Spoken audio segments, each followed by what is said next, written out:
हाँ तो फ्रेंड्स, आज रिप्रोडक्टिव हेल्थ का हम लोग क्या देखेंगे, MTP बोले तो क्या, medical termination of pregnancy. Medical termination of pregnancy, pregnancy को मेडिकली अबॉर्ट करना है, रोकना है, ठीक है ना। तो इसे हम लोग क्या कहते हैं, मेडिकल टर्मिनेशन ऑफ प्रेगनेंसी कहते हैं, ठीक है। इसमें अगर हम लोग बात करते हैं, देखिए कैसे, इसमें ध्यान रखेंगे कि ये एक वॉलंटरी प्रोसेस है, अपनी इच्छा से किया जाने वाला है ना, और इंटेंशनल है, चाह करके किया गया है, ठीक है ना। Induced, performed to end pregnancy before the conception of full. Before the conception of full का मतलब क्या होता है, कंसेप्शन ऑफ फुल का मतलब हो जाता है कि प्रेगनेंसी कंप्लीट हो जाना, गेस्टेशन पूरा का पूरा कंप्लीट हो जाना, यानी कि बेबी अब बर्थ के लायक हो चुका है, उससे पहले की बात हो रही है, ठीक है।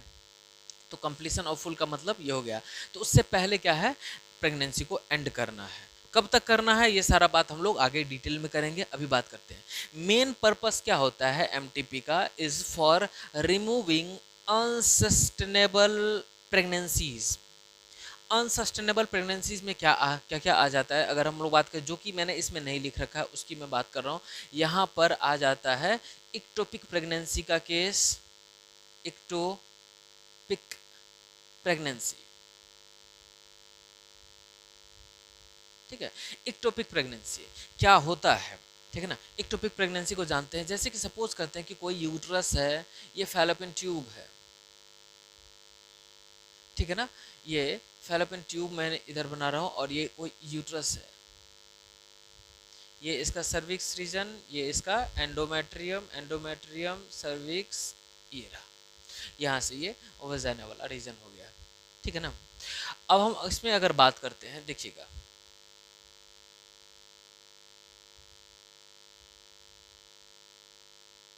देखिए यूजुअली हम जानते हैं कि इम्प्लांटेशन कहाँ पर होता है, इम्प्लांटेशन होता है इस जगह पर, है ना। यानी कि यूट्रस के किसी एक, मतलब यूट्राइन कैविटी में, ये रहा यूट्राइन कैविटी, इस एरिया में कहीं भी इम्प्लांटेशन यूजुअली होता है, ठीक है। या तो इस जगह पे होगा, या इस जगह पे होगा, या इस जगह पे होगा, इन सबको हम यूट्राइन कैविटी में रखते हैं। अगर ये प्रेगनेंसी यूट्राइन कैविटी की जगह, अगर ये प्रेगनेंसी यूट्राइन कैविटी की जगह इस तरफ सर्वाइकल रीजन में हो गया, या फिर फैलोपियन ट्यूब में कहीं पर हो गया, फैलोपियन ट्यूब में कहीं पर हो गया, ठीक ना, या फिर इस जंक्शन पर हो गया, इस सब रीजन में, मतलब क्या कि other than uterine cavity, other than uterine cavity अगर कहीं और पर इम्प्लांटेशन होता है, तो होगा क्या कि ऐसे केस में ये बहुत ही एक पेनफुल कंडीशन बन जाता है, और इवन बहुत टाइम पर क्या होता है, मैटरनल डेथ की कंडीशन तक बन जाती है, मैटरनल डेथ तक की कंडीशन बन जाती है, और ऐसे केस में MTP काम करता है। बात समझ पा रहे हो आप लोग, क्यों, क्योंकि इन सारे केसेस में क्या होता है कि ये स्पेसेस इतने ज़्यादा नैरो हैं, इतने नैरो स्पेसेस, और इन जगह पर अगर प्रेगनेंसीज होती हैं, तो यहाँ पर क्या है कि जब बेबी का डेवलपमेंट होगा, तो ये स्पेसेस, अब मान सकते हो कि जो फैलोपियन ट्यूब का ये जो होता है ना, ये फैलोपियन ट्यूब, ये देखो, ये जो मैंने बनाया है ना, इससे भी पतला होता है। अब सपोज करो कि उससे ज़्यादा अगर वहाँ पर अगर बेबी का फॉर्मेशन होता है, तो वो क्या होगा कि ये इतना ज़्यादा वाइड होगा, तो फिर क्या होगा, ये रप्चर होने के चांसेस रहेंगे, इंटरनल ब्लीडिंग का चांस हो सकता है, ये बहुत ही ज़्यादा पेनफुल कंडीशन होगा, और ऐसे केसेस में क्या करना पड़ता है, MTP के थ्रू उस प्रेगनेंसी को अबॉर्ट करना पड़ता है। इन सारे स्पेसेस में अगर कहीं पर प्रेगनेंसी अचीव होती है, मतलब इम्प्लांटेशन होता है, तो ऐसे केस में क्या है, ये बहुत ही पेनफुल कंडीशन होगा, और इवन मैटरनल डेथ तक इसमें अकर हो सकता है। इस कारण से इसको क्या किया जाता है, मेडिकली टर्मिनेट किया जाता है, और वैसे को हम लोग टर्म क्या देते हैं, MTP, full form medical termination of pregnancy. Clear है। देखिए ये किस किस केस में हो सकता है, मैंने एक केस लिया एक्टोपिक प्रेगनेंसी का, इसके अलावा अगर हम लोग बात करते हैं तो ये रेप वाले केस में ऐसा हो सकता है। उसके अलावा अगर फैमिली प्लानिंग के तहत ही कोई बंदा चल रहा है और उसके बावजूद वो मिसकंसेप्शन, मतलब वहाँ पर क्या होता है कि कंसेप्शन हो जाता है, किसके कारण से, कॉन्ट्रासेप्टिव फेल्योर के कारण, कॉन्ट्रासेप्टिव फेल्योर के कारण ही अगर कंसेप्शन हो जाता है, तो भी उस केस में भी क्या है कि कुछ एक्ट्स के तहत, यहाँ पर कुछ एक्ट्स आए थे जिसकी कि हम बात कर रहे हैं, कुछ एक्ट्स के तहत इन प्रेगनेंसीज को अबॉर्ट किया जा सकता है, ठीक है ना। चलिए नेक्स्ट बात करते हैं। इंडिया में अगर हम लोग बात करते हैं तो एक प्रॉपर एक्ट लाया गया मेडिकल टर्मिनेशन ऑफ प्रेगनेंसी के लिए, उसे हम लोग medical termination of pregnancy act 1971 कहते हैं, यानी कि 1971 में ये एक्ट आया था। अगेन 2002 में, कब, 2002 में इस एक्ट को वापस जो है ना अमेंडमेंट किया गया, और यहाँ पर इसको मेनली मीन्ट किया गया किसके लिए, preventing unnatural maternal death due to unsafe abortions. ठीक है ना। लोग क्या करने लग गए थे कि चोरी छिपे कहीं भी जा करके अनसेफ प्रैक्टिसेस करवाने लग गए थे, यानी कि अनसेफ अबॉर्शन करवाने लग गए थे। अनसेफ अबॉर्शन कहने का मतलब ये हो गया कि not well trained doctors, nurses and the person who is performing the abortion. ठीक है ना। तो इसमें हम लोग क्या बात करते हैं कि इसके लिए एक स्पेशल एक्ट बनाया गया, कब, फिर से वापस बनाया गया, मतलब सॉरी, इसी एक्ट को री अमेंडमेंट किया गया, कब, 2002 में। ठीक है। तो इसमें बात किया गया कि इसमें जो डेथ हो जाती थी, ये परसेंटेज आपसे एक बार पूछा जा चुका है, लगभग 8.9%। ये टोटल मैटरनल डेथ का जो है ना 8.9% इसी अनसेफ अबॉर्शन के कारण ये चीजें हो रही थी। ठीक है। उसके कारण से इसको लागू किया गया 2002 में वापस। अंडर दिस एक्ट अगर हम लोग बात करते हैं तो टर्मिनेशन ऑफ प्रेगनेंसी, इसको कुछ दायरे में बांधा गया कि ये कब किया जा सकता है, जो कि मैं आपको डिस्कस कर चुका, फिर भी एक बार बताता हूं मैं आपको। Can done up to 20 weeks, 20 week तक, 20 सप्ताह तक। जैसे देखिए हम लोग बात करते हैं क्या कि जब हम लोग प्रेगनेंसी की बात करते हैं तो इसे हम लोग 3 ट्राइमेस्टर्स में बांटते हैं, first trimester, second trimester and third trimester. एक ट्राइमेस्टर में, ट्राई बोले तो 3, मेस्टर बोले तो मंथ, 3 मंथ का मिला करके हम लोग उसका एक ट्राइमेस्टर बनाते हैं। तो फर्स्ट ट्राइमेस्टर हो गया पहले 3 मंथ, सेकेंड ट्राइमेस्टर अगला 3 मंथ, और थर्ड ट्राइमेस्टर अगला 3 मंथ, मतलब टोटल 9 मंथ का ये 3 ट्राइमेस्टर बनाया गया, जिसमें से कि माना गया कि सेकेंड ट्राइमेस्टर तक चलो ठीक है किया जा सकता है। ठीक है ना। सेफ नहीं है, सेफ माना गया कहां तक, फर्स्ट ट्राइमेस्टर तक, हम लोग आगे बात करेंगे। चलिए 20 वीक तक फिर भी, और एक मंथ में कितने वीक होते हैं, 4, तो 3 मंथ में कितने हो जाएंगे, 12। बात समझ पा रहे हो। यानी कि सेकेंड ट्राइमेस्टर तक हमारा जो है 20 वीक्स आ जाएंगे उसमें। ठीक है ना। If pregnancy is likely to produce a congenitally malformed child, अगर बच्चे को किसी तरह की क्रोमोसोमल एबनॉर्मेलिटीज हैं, उसके अलावा बच्चा अगर पेट में, अगर सिंपल बात में अगर कहूं तो बच्चा पेट में मतलब गड़बड़ बच्चा पैदा हो रहा है, ठीक है ना, गड़बड़ बच्चा पल रहा है, तो ऐसे केस में क्या किया जाता है कि एमटीपी को, या फिर एक और अगर बच्चा पहले से मरा हुआ है उस केस में भी एमटीपी करना पड़ता है। ठीक है ना। तो is a result of rape और कॉन्ट्रासेप्टिव फेल्योर और is likely to harm the mother. वही डेथ वाले केस में मैं बात कर रहा हूं, या फिर बच्चा कुछ ऐसा पैदा हो रहा है जो कि क्या है कि मदर को हार्म कर सकता है वो। ठीक है ना। तो इस केस में क्या किया जाता है, एमटीपी को प्रेफर किया जाता है। एमटीपी इज सेफ कब तक, when it is performed up to 12 weeks, यानी कि फर्स्ट ट्राइमेस्टर। अभी जस्ट मैंने आपसे बात की थी कि फर्स्ट ट्राइमेस्टर तक अगर प्रेगनेंसी को अबॉर्ट किया जाए तो ये थोड़ा सेफ माना जाता है। ठीक है ना। Second trimester is quite risky. ठीक है ना। सेकेंड ट्राइमेस्टर तक में ये थोड़ा रिस्की हो जाता है। क्यों? क्योंकि ब्लड लॉस होने के चांसेस बहुत ज्यादा होते हैं। टिश्यू जो है ना, फीटस टिश्यू जो है वो मैटरनल टिश्यू में बहुत ज्यादा एम्बेड कर चुका होता है, तो ऐसे केस में क्या है, ब्लड लॉस होने के चांसेस बहुत ज्यादा रहते हैं, और इसके कारण से भी मदर की मैटरनल डेथ होने की चांसेस रहती हैं। ठीक है। मिसयूज की अगर हम बात करेंगे तो मिसयूज ऑफ एमटीपी, क्यों एक्ट्स लाए जाते हैं, मिसयूज होना शुरू हो गया था, was being performed generally after testing the sex of the baby. ठीक है ना।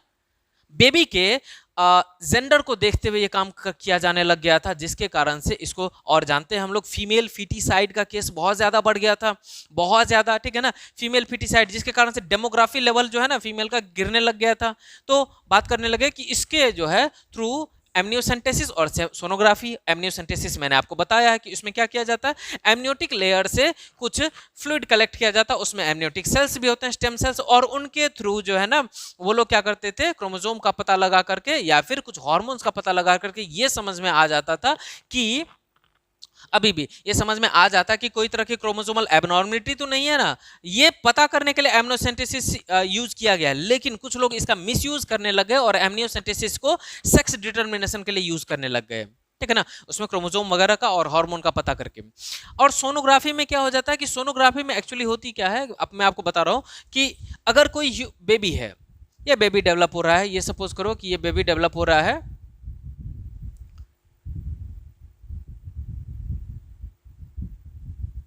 हो सकता है मैं बेबी बहुत अच्छा नहीं बना पा रहा हूँ, ठीक है, लेकिन समझिए अगर ये बेबी गर्ल है, अगर ये बेबी गर्ल है तो बहुत सारे केसेस में क्या होता है कि सोनोग्राफी में एक खास ऐसा मंथ होता है जब क्या होता है बेबी इतना डेवलप हो चुका है कि इसके पास इसका जेनेटल ऑर्गन भी डेवलप हो चुका होगा, ठीक है ना। तो अगर ये बेबी गर्ल है तो यहाँ पर क्या होगा कि उसको टेस्टिस नजर नहीं आएगा। अगर ये बेबी बॉय है तो उसको क्या होगा कि यहाँ पर अल्ट्रासाउंड में यहाँ पर पता चलेगा कि हाँ यहाँ पर टेस्टिस है, और इस टेस्टिस को प्रेडिक्ट करके वो लोग कह देते थे कि बॉय है या गर्ल है, ठीक है ना। तो क्या करते थे लोग कि अगर पता चल जाता था टेस्टिस नहीं है यानी कि गर्ल है, यानी कि वो लोग क्या करते थे उसको मेडिकली अबॉर्ट करवा लेते थे। इस मिसयूज को रोकने के लिए such mishappenings the government has enhanced the law, जिसको क्या कहा गया, prenatal diagnostic techniques act 1994। 1994 में prenatal diagnostic technique act 1994 में बदलाव किए गए और लाया गया उसमें क्या, regulation and prevention of misuse, ठीक है ना। और इसे वापस अमेंडमेंट किया गया कब, 2003 में, और बहुत ही कड़े फॉर्म में लगाया गया। आज आप किसी भी अल्ट्रासाउंड सेंटर पे जाएंगे तो वहां पर क्लियर लिखा रहता है कि यहाँ पर जन्म से पूर्व भ्रूण की जांच करना दंडनीय अपराध है, नहीं किया जाता है। बात समझ पा रहे हो? तो ये सब चीजें ये अब से इतनी ज्यादा कड़ाई से लागू की गई, इवन उस डॉक्टर का लाइसेंस तक कैंसिल हो सकता है, सब कुछ सीज हो सकता है ना, इस कारण से। तो इसमें बात करते हैं कि to prohibit the pre conception and prenatal sex determination, किस चीज के लिए एक्ट लाया गया, प्री कॉन्सेप्शन, ठीक है ना, pre conception and prenatal sex determination, इससे बचने के लिए, ठीक है ना, ये सब मिसयूज से बचने के लिए उपाय किए गए थे एमटीपी के तहत। ये हमारा यहाँ से यहाँ तक में क्या खत्म होता है, एमटीपी। नेक्स्ट हम लोग बात करेंगे किसकी, सेक्सुअली ट्रांसमिटेबल डिजीज की बात करेंगे, यानी कि एसटीडी, ठीक है। इसके बाद हम लोग मूव ऑन करेंगे किस पर, इनफर्टिलिटी पर, और फिर यह चैप्टर हमारा एंड हो जाएगा, ठीक है फ्रेंड्स। नेक्स्ट देखते हैं हम लोग सेक्सुअली ट्रांसमिटेड डिजीज, ठीक है, STD, any of the group of disease that can be spread by sexual contact, कोई सा भी डिजीज जो कि सेक्सुअल कांटेक्ट के थ्रू फैल सकता है उसे हम लोग किसमें रखते हैं, सेक्सुअली ट्रांसमिटेड डिजीज में रखते हैं, ठीक है। Group includes conditions traditionally specified venereal diseases, ठीक है, वेनरल डिजीजेज, इसमें हम लोग किसको रखते हैं, वेनरल डिजीज में रखते हैं। वेनरल डिजीज ऐसे डिजीज को कहते हैं जो कि सेक्सुअली फैल सकता है, ठीक है, जिसमें क्या आ जाता है, chlamydia, gonorrhoea, syphilis, genital herpes, genital warts, chancroid, trichomoniasis और AIDS, acquired immunodeficiency syndrome, acquired immunodeficiency syndrome. पहला हम बात करते हैं क्लेमाइडिया की। इसका जो कॉजेटिव एजेंट होता है ये एक बैक्टीरियम होता है, नाम होता है क्लेमाइडिया ट्रैकोमैटिस, ट्रैको TRA, और चूंकि बायोलॉजिकल नेम है तो मैं इसको सेपरेटली अंडरलाइन कर रहा हूँ, ठीक है ना। सिम्टम्स की अगर हम बात करेंगे तो thick discharge, burning on maturation, ये प्राइमरी सिम्टम्स होते हैं, इचिंग, है ना। थिक डिस्चार्ज की बात हो रही है तो इसमें क्या होता है कि जो यूरिनरी ट्रैक होता है, यूरिनरी ट्रैक के थ्रू क्या होता है, थिक डिस्चार्ज, बहुत ही मोटा गाढ़ा चिपचिपा डिस्चार्ज होता है, रिसाव होता है, ठीक है ना। विदाउट ट्रीटमेंट अगर हम बात करेंगे तो मेल के अंदर एपिडिडाइमिस कुड बी इन्फेक्टेड, आप यहां पर नोट कर लेना, in male could be infected and sterility can appear, बिना ट्रीटमेंट के ये स्टरलिटी काउज कर सकता है, क्यों, एपिडिडाइमिस इसका इन्फेक्टेड हो जाएगा। अगर वही हम बात करते हैं फीमेल के लिए तो फीमेल के केस में रिजल्टिंग इन सर्विसाइटिस, सर्विसाइटिस बोले तो क्या, सर्विक्स का इन्फ्लामेशन, ये ध्यान रखेंगे आपकी आइटिस जो होता है ना, आइटिस का मतलब होता है पेनफुल स्वेलिंग, जैसे कि आर्थराइटिस, तो आर्थर वर्ड किसके लिए यूज किया जाता है, ARTH, आर्थर वर्ड किसके लिए यूज किया जाता है, जॉइंट्स के लिए, तो आर्थराइटिस, आर्थराइटिस, ठीक है, जॉइंट्स का पेनफुल स्वेलिंग जो होता है उसे हम लोग आर्थराइटिस कहते हैं। जैसे कि अपेंडिसाइटिस, तो अपेंडिक्स का जो पेनफुल स्वेलिंग होता है उसे हम लोग अपेंडिसाइटिस कहते हैं, ठीक है। उसी तरह से फीमेल के सर्विक्स एरिया का आइटिस होना, यानी कि सर्विक्स एरिया का पेनफुल स्वेलिंग होना, उसे हम लोग क्या कहते हैं, सर्विसाइटिस, ठीक है। And production of thick mucus and pus discharge, ये वजाना के थ्रू पस डिस्चार्ज होगा। ठीक है, सिम्टम्स में अगर हम लोग बात करते हैं तो पेल्विक सोरनेस, मतलब इसमें पेल्विक एरिया में पेन रहेगा, लोअर बैक पेन रहेगा, लोअर बैक में पेन रहेगा, उसके बाद एब्डोमिनल पेन रहेगा, खास करके लोअर एब्डोमिनल पेन रहेगा। ठीक है, अगर हम नेक्स्ट बात करते हैं कि यूरेथ्रा, अगर फीमेल के अंदर भी क्या हो सकता है कि यूरेथ्रा में ऑल्सो भी infected leading to the urethritis, मतलब यूरेथ्रा का जो स्वेलिंग होगा उसे हम लोग क्या कहते हैं, यूरेथ्राइटिस। पेन फैलोपियन ट्यूब जो है ये भी इन्फेक्टेड हो सकते हैं, जिसके कारण से क्या है, इक्टोपिक प्रेगनेंसी के चांसेस बढ़ सकते हैं और स्टरलिटी भी आ सकता है। क्यों? क्योंकि वो जो ट्यूब था ना उसके अंदर क्या हो जाए, स्वेलिंग हो रहा है तो वो कहीं ना कहीं ब्लॉक कर दे रहा है, तो ओवम आ नहीं पा रही है उधर से, इसके कारण से क्या है, कभी कभी इसमें स्टरलिटी भी काउज हो सकता है। और अगर मान लीजिए कहीं ना कहीं ये इन्फेक्शन अगर फैलोपियन ट्यूब में ज़्यादा हार्म कर देता है तो फैलोपियन ट्यूब का पूरा जो सिलियरी मैकेनिज्म है वो पूरा का पूरा डैमेज हो जाएगा, तो ये कभी भी ओवम को पास ही नहीं होने देगा और ये स्टरलिटी काउज करेगा। ठीक है, due to scar tissues in tubes. Next बात करते हैं chlamydia can pass from mother to infant during childbirth. ठीक है ना, इन्फेक्टिंग द आईज, आईज में इंफेक्शन हो सकता है बच्चे के ड्यूरिंग द चाइल्ड बर्थ, याद रखेंगे ड्यूरिंग द चाइल्ड बर्थ। ठीक ना, ट्रीटमेंट में अगर हम बात करते हैं तो इसमें दो मेडिसिन का यूज किया जाता है, एंटीबायोटिक स्पेशली, चूंकि है क्या बैक्टीरिया है तो एंटीबायोटिक ही यूज करेंगे, टेट्रासाइक्लिन एंड डॉक्सीसाइक्लिन। ठीक है, नेक्स्ट हम लोग बात करेंगे किसकी, गोनोरिया की। नेक्स्ट हम लोग देखते हैं गोनोरिया, या फिर इसे हम लोग और एक और क्या नाम कहते हैं, क्लैप। ये किससे होता है, नेसेरिया गोनोरी से होता है। अगर हम न्यूबॉर्न की बात करते हैं, can also be infected during the parturition through the birth canal, birth canal के थ्रू ये इन्फेक्टेड हो सकते हैं। Can spread through oral genital contact, अगर ओरल सेक्स किया जाता है तो ओरल सेक्स के दौरान भी ये फैल सकता है, अगर रेक्टल सेक्स किया जाए या फिर एनल सेक्स किया जाए तो उसके दौरान भी ये फैल सकता है, और जेनाइटल कॉन्टैक्ट के थ्रू ये तो फैलता ही फैलता है। ठीक है ना, कॉजेज अगर हम बात करेंगे तो inflammation of the urethra with पस एंड पेनफुल यूरिनेशन, सेम इसमें भी सिम्टम है लेकिन इसमें कुछ कुछ सिम्टम्स अलग होते हैं। प्रोस्टेट भी इसमें इन्फेक्ट होता है और साथ में एपिडिडाइमिस में ऑल्सो बिकम इन्फेक्टेड। अगर हम लोग बात करेंगे इसमें फीमेल्स की तो infection typically occurs in the vagina. Treatment अगर हम बात करें तो administration of 1% silver nitrate solution, किसमें, इन्फेंट्स में। अगर इन्फेंट्स की आई इन्फेक्ट हो गई है तो ये क्या कर सकती है, ब्लाइंडनेस कॉज कर सकती है। ठीक है ना, तो उससे बचाने के लिए क्या कर सकता है कि उसके आई को इन्फेक्ट होने से बचाने के लिए क्या किया जा सकता है, 1% सिल्वर नाइट्रेट सॉल्यूशन यूज किया जा सकता है, उसकी आई में ड्रॉप डाल दिया जाता है। ठीक है, ध्यान रखेंगे आपसे पूछा जाएगा एक बात कि क्लाइमेडिया और गोनोरिया में अंतर क्या है। अंतर यही है कि गोनोरिया जो है ये ब्लाइंडनेस कॉज करता है, जबकि क्लाइमेडिया जो है itching of the eyes cause करता है। Itching of the eye gonorrhoea में भी होगा लेकिन इसमें अल्टीमेटली क्या कर देता है, ये ब्लाइंडनेस कॉज कर देता है बच्चों में। ठीक है ना, इसका सेफ्ट्राइक्सोन की अगर हम बात करते हैं तो most effective against the gonorrhoea bacteria. ठीक है ना, यानी कि गोनोरिया के अगेंस्ट अगर सबसे इफेक्टिव ड्रग मानेंगे तो सेफ्ट्राइक्सोन।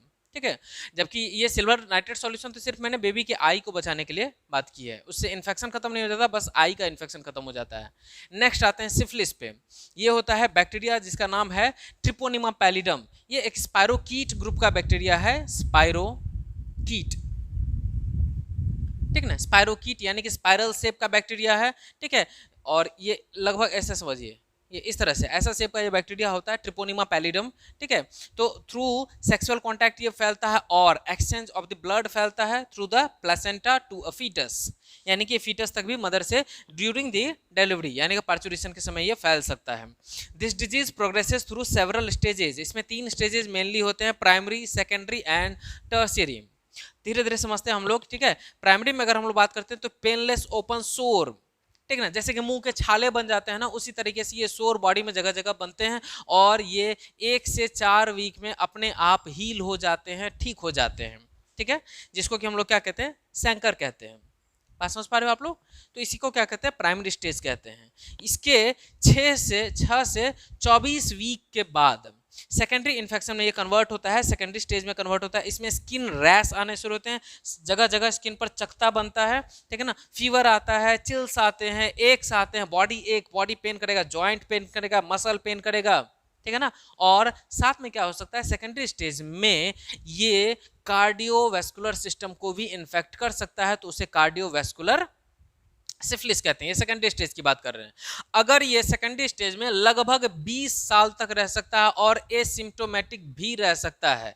एसिम्प्टोमेटिक मतलब कि उस पर्सन को कोई सिम्टम अपियर ही नहीं होगा, और एसिम्प्टोमेटिक फेज में ये और ज़्यादा खतरनाक हो जाता है, ठीक है ना, क्योंकि पता नहीं चलता है तो लोग डायग्नोसिस भी नहीं कर पाते हैं। और इसी कारण से ये रीज़न है कि 20-20 साल तक एसिम्प्टोमेटिक फेज में रहने के कारण, क्योंकि चकता तो ऐसे भी लोगों को आ जाता है, फीवर वगैरह ऐसे भी आ जाता है, तो एसिम्प्टोमेटिक फेज में इतना ज़्यादा लंबे समय तक रहने के कारण लोग अवेयर नहीं हो पाते हैं सिफिलिस के लिए और टेस्ट नहीं करवा पाते हैं। That's why we say that the prognosis of syphilis is very poor.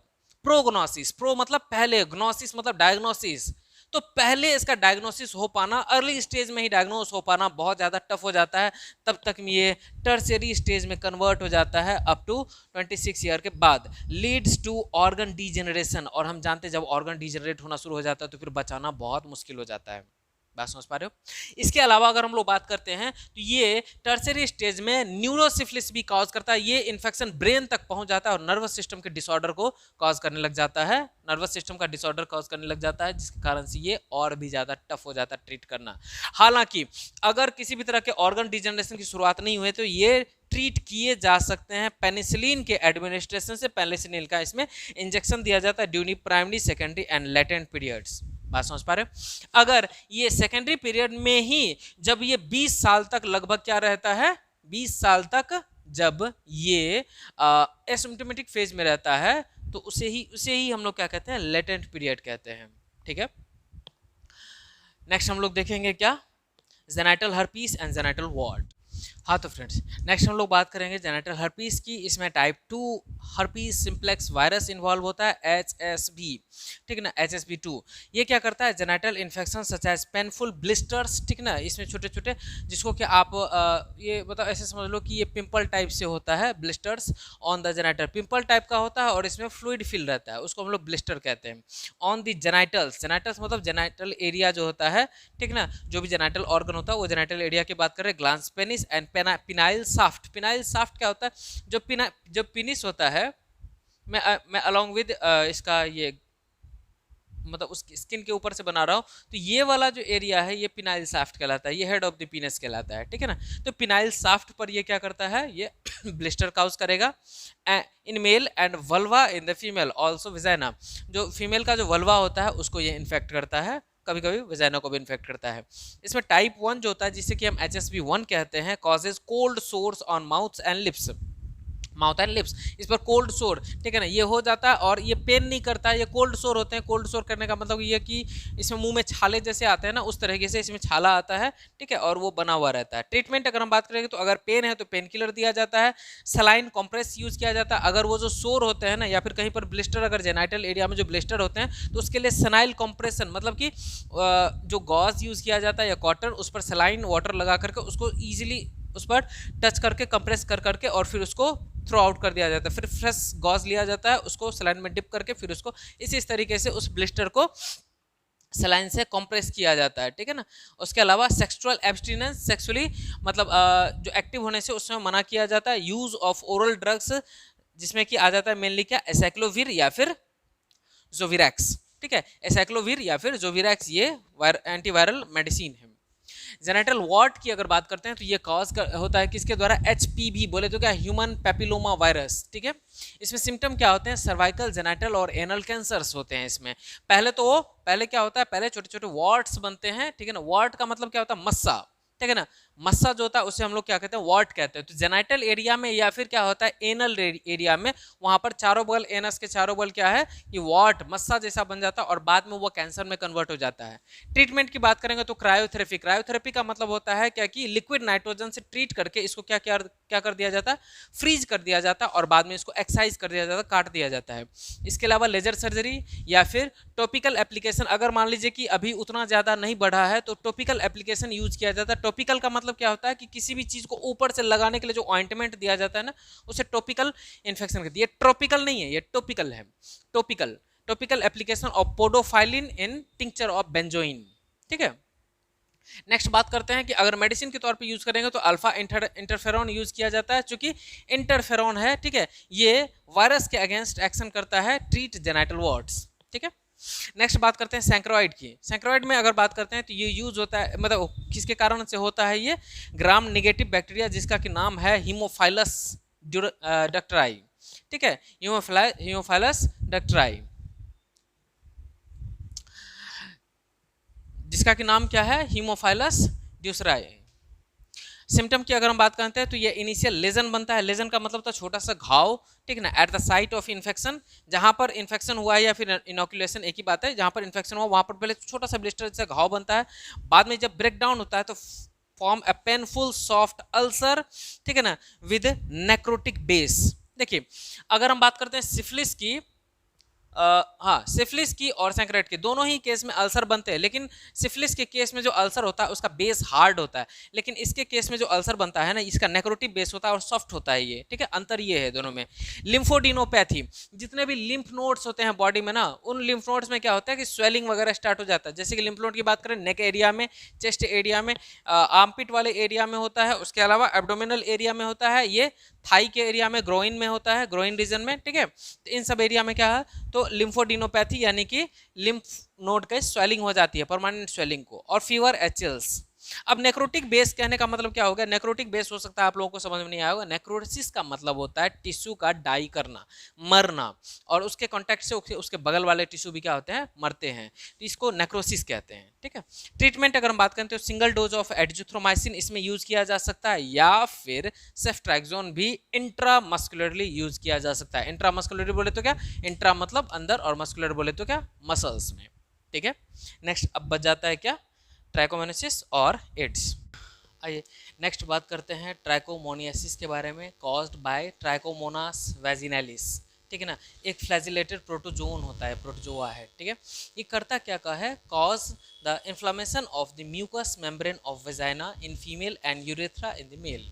Mucus membrane को ये क्या करता है, इन्फ्लेम कर देता है। सिम्टम जो इसमें आएगा, येलो डिस्चार्ज, ये जो मैंने लिखा है ये विद होता है, इसको ऐसे करके विद लिखते हैं, ठीक है, विद अ पर्टिकुलरली ऑफेंसिव ऑडोर, बहुत ही गंदा स्मेल होगा, एंड सीवियर वेजाइनल इच, बहुत ही तेज क्या होगा, इचिंग होगी।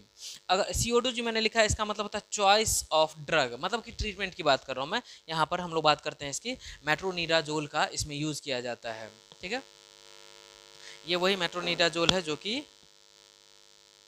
आपके फ्लाइजिल में यूज होता है, ठीक है। नेक्स्ट हम लोग बात करते हैं एड्स की, ठीक है, अक्वायर्ड इम्यूनोडेफिशिएंसी सिंड्रोम, ये एक तरह का सिंड्रोम है, group of disease, number of disease अब एक साथ होते हैं तो उसको क्या कहा जाता है, सिंड्रोम कहा जाता है।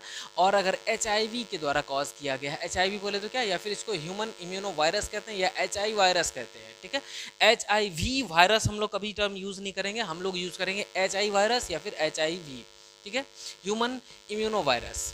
Can be transmitted through blood contact, ठीक है, या फिर blood transfusion, also by sexual contact, चाहे ये सेक्सुअल कॉन्टैक्ट विजाइनल है, चाहे ओरल है, चाहे एनल है। इसी कारण से एनल भी होने के कारण से क्या, एनल ओरल सब तरह से होने के कारण क्या है कि ये होमोसेक्सुअल्स के बीच में भी बहुत इजीली ट्रांसमिट हो सकता है, अगर कोई भी पार्टनर, दोनों में से कोई भी पार्टनर अगर इन्फेक्टेड है और अनप्रोटेक्टेड सेक्स को प्रेफर कर रहे हैं तो, ठीक है। सिम्टम्स की अगर हम लोग बात करते हैं तो number of diseases due to progressive collapse of immune system, immune system जो है प्रोग्रेसिवली कोलैप्स करता जाता है, धीरे धीरे लगातार डिक्रीज करते जाता है, जिसके कारण से पर्सन बिकम्स ससेप्टिबल, वुलनरेबल हो जाते हैं फॉर अपॉर्चुनिस्टिक इन्फेक्शंस। इन्वायरमेंट में हमेशा लगातार हजारों हजार बैक्टीरियाज प्रेजेंट हैं, वो आपकी बॉडी को इन्फेक्ट करने के लिए तैयार हैं, लेकिन आपका इम्यून सिस्टम इतना तगड़ा है कि वो उससे फाइट करता है।